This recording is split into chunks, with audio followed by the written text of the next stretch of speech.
Good morning, online Econ students.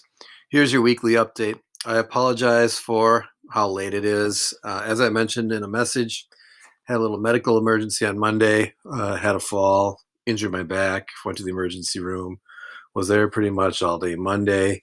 Yesterday, was able to just operate from bed, which is what I'm doing right now. Hopefully, I'll be able to get back up on my feet by tomorrow and be moving a little better. Something that's happened before, so we know we'll get through it, but it's just pain in the not rear end, but a little above the rear end. And I appreciate your patience. And I know some students have already gotten started on things, so I appreciate that. Let me walk you through what we have going on this week. We're starting up our last level of the Hexmester, and that's personal finance. I think this is a fairly fun unit. It's designed differently than our other levels in that it's new as of this year.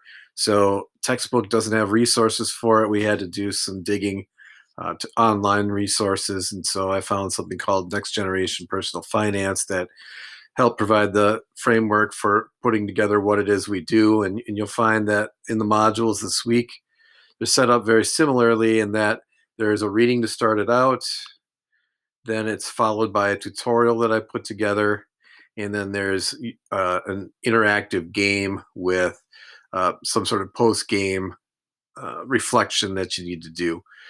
So when you look at these, the game, this first module is called Spent.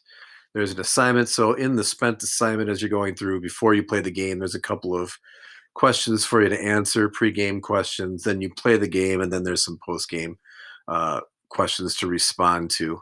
So that's the first part. That's module 8. So there's this place for you to throw your Spent assignment into when it's finished. Then the second part of the week here, module 9, is investing. And I think this is an important module to pay attention to and make sure you watch things through in their entirety. You have an article with 25 quick bullet points of things to know about investing. You have an interactive game to play called Stacks later on after you watch a compound interest video, which is very short. And then I walk you through an amortization table and a concept that utilizes compound interest in long-term investing called the Rule of 72. I think some of the questions that I get asked by students, and you'll find that your post module assignment is to do a 3-2-1 exit ticket, where I'm going to ask you 3 things that you've learned from this module, 2 things that you learned that you'd like to know more about, and 1 question that you have. And I will tell you now, the most common questions that I get from students in module 9 is, when should I start investing? And that answer is as soon as possible. So now or tomorrow would be great. Other questions that I get asked are, um, how do I get connected with a financial planner? And I believe in module 10, when I start out my tutorial on that one, I even begin with a Google search of financial planners. But that's where I would start, is either doing an online search, or if you go with a financial planner that perhaps your family uses or that a friend of yours knows. That's how I got started, was through a friend whose older brother was a financial planner. And we sat down. I think I had $150 to invest at the time, and then continually let it build and build. And so today we're doing much better than when I was 19 years old and getting started. So the I guess the one thing I would recommend not doing with a financial planner is making sure that it is a direct relative or a lifelong friend of your own, because though a financial planner could bring you through good times, but they could also lead you into bad times, because investing can be risky. And so if things go poorly, family is someone or something that you'll always have. So you don't want to have that negative connection for life. And probably the same could be said for friends too. So that's just a little side note, things to know about investing. The other question that I get asked quite a bit by students is, well, how do you know what a good stock is? And that's where I would direct you back to a financial planner and speak with an expert. Um, I am by no means a financial planner. I wouldn't look into education for that. I would actually go into the profession where somebody with a finance degree or a market analysis background can help give you some solid advice.